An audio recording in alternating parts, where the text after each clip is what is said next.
the other thing you should do if you're not very industrious is discipline yourself. And so what do you do with that? Eat 3 times a day at regular meal times.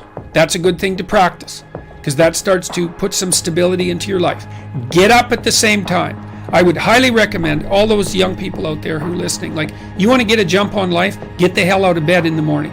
You know, as I've got older, I've got up earlier and earlier. Now that's partly because you don't need as much sleep, but it's also partly because I've got more and more disciplined.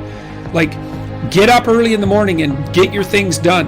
Man, learn to get up at 6 in the morning and you'll be one deadly creature, especially if you can get to work. You'll have half your damn day done by the time other people haul their sorry asses out of bed. And so that's a massive, massive advantage. Look, Warren Farrell, not the comedian, Warren Farrell, the author, he outlined data in Why Men Earn More, which is a book I would recommend, by the way, showing that if you work 13% longer hours, you make 40% more money. It's non-linear. So you think, why is that? Well, imagine you had 10 employees and one of them works an extra 10%. It's not much. Well, how often is that person going to be promoted? Assuming you have a clue as a boss. It's like you're going to look at the 10 people and you're going to think, oh, that guy's always here like 45 minutes early. It's like, why don't we give him the promotion? Obviously, right? So these small edges that you can manage like that, work an extra 10%, extra 13%, have non-proportional payoffs. That's part of the Pareto distribution. So get your sleep cycle organized so you get up in the morning. Learn how to do it. No excuses. I'm too tired in the morning. I don't like mornings. Who cares? That's not relevant. It's like, discipline yourself so you can manage it. Schedule your meals, because that's a good disciplinary routine. And then learn to use a calendar, like Google Calendar. Many of you out there do not use a calendar. Okay, a calendar is not a prison, and it's not a tyrant. Not if you use it properly.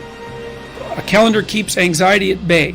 It makes sure that you do what you need to do, which is important, because otherwise you fall behind. But if you use it properly, it also helps you plan what you want to do. So I could say, well, lay out your damn calendar and design the days you would like to have. That's what your calendar is for. So you can put in all sorts of things in there you want to do and that would be good for you.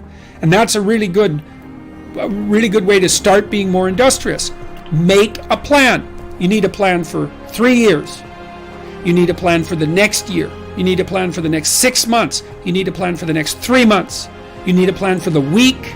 You need a plan for the day. You need a plan for the hour. All of that. I make lists constantly of what I have to do.